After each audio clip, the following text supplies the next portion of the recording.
Hi lawn mowing people. What I'm going to talk about today is if you're starting your business and you want it to grow a little bit faster, here's a few things that you can do. So you have all your equipment ready, you're ready to get out there and mow some lawns. All you need is the phone to ring, but it doesn't. Now it's not because there's no work out there. This is because nobody knows your business exists. So you need to develop a presence in the market, and that usually involves organic or paid marketing. Now, I'm not going to talk about organic or paid marketing here or techniques, so you can check out my other videos for that. But one thing that you need to do is you need to start keeping track where your calls are coming from. If you're doing organic marketing, if you're doing paid marketing, you need to know where these callers got your name from. Because there's plenty of companies out there that are quite happy to take your money and do marketing for you, regardless of whether their ads work or not. You need to know what avenues are working. So keep track of the calls that come in, keep track of where they're coming from and how they got your number. And then you'll know where to put your money or where to put your efforts. Secondly, keep it local.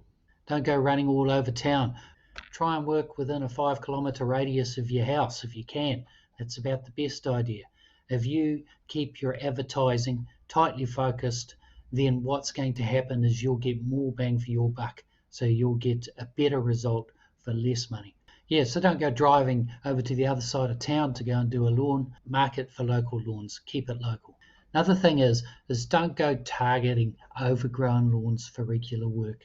I get this when I take guys out mowing lawns and I'm working with somebody and they say to me, hey, look, that lawn's really overgrown. Why don't you drop a card in that letterbox or something like that? And sure, their lawn looks like a jungle. And a lot of lawn mowing guys think, yeah, this is a perfect place to get a regular cut. But before you run and try and get that job, you've got to ask yourself, is this the kind of work that you want? Now, I personally wouldn't advertise in a place like that, and this is why. It's because they probably don't care about their lawn. Sure, you may get to mow it once and you may get to do the huge cleanup, but the chances of you coming back are 0 to none. It hardly ever happens.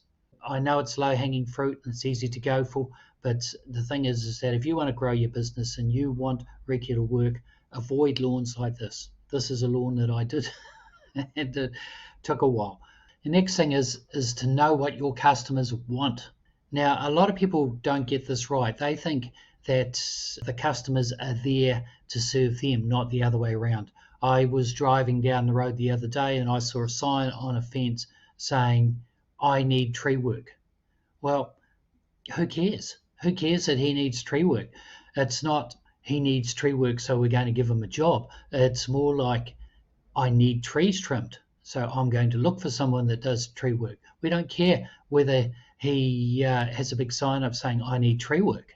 So remember, it's the benefits that you're selling. So it's not the features. The features are things that they can get, like the feature of having a lawn cut on a regular basis is the fact that your lawn looks good. But the benefit is the fact that they don't have to do it and the lawn looks good. The benefit is a lot more important to the customer than the actual feature. Now, these are some of the benefits that customers may be looking for, and this is the kind of thing you want to market towards. Saving time. You want to target people with a busy life. They don't have time to mow their lawns. And they want to know that if they come home from a hard day's work, their lawn's just been done. That's what they want. You can target people who want a professional look on their yard, people who perhaps would mow their own lawn, but they haven't got an edger or something like that, or somebody who hasn't got a blower, and they just want their yard looking nice. Again, these are both benefits. A rental property, you could keep a rental property looking nice, that they'll attract and keep better tenants if the lawns are done. So remember that it's the benefits customers want. Lastly, and not least, is keeping your old customers happy. A lot of people don't think about this, and this is the way that you keep your business going and you keep it growing, because there's no point adding customers on one end and having them drop off at the other. I remember once I sold my entire lawn mowing business and took a break for a year. So I didn't mow any lawns for a year. I just hung around the house and did my own thing.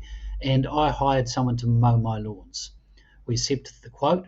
and we booked a fortnightly cut. He was new to the industry, and he knew that I was helping lawn mowing contractors with their businesses. So he asked me for some advice.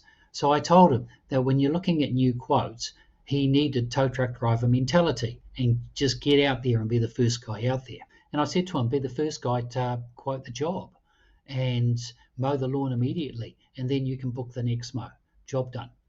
And he liked the idea. He said he was going to try that. 2 weeks later, I was waiting for him to come around to mow my lawn, and he never turned up. And I rang him, and he says, I'll be turning up soon. And it ended up that I was chasing him every single time I wanted my lawn cut, and that was just absolutely ridiculous. And when I asked him about it, he told me that he was doing what I said. He was prioritizing new customers over existing customers. I never said that. I told him that he needed to secure the new customers first. At no point did I say prioritize new customers over existing ones.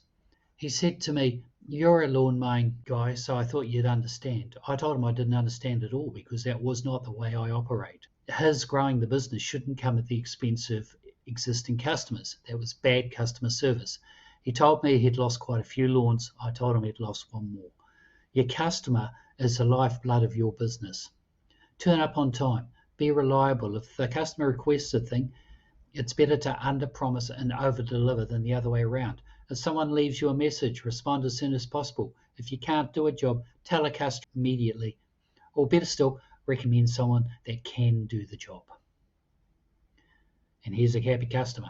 Remember that if you want to learn about how to start and grow a profitable lifestyle lawn mowing business and increase your income every single year, then you can join up with the Lawn Mowing 101 membership. There's a link underneath this video, and you can get a 7-day free trial. So that's all I've got to talk about today. I hope you enjoyed that. I hope you found it helpful. So remember, get out there, mow lawns, have fun, and happy lawn mowing, people.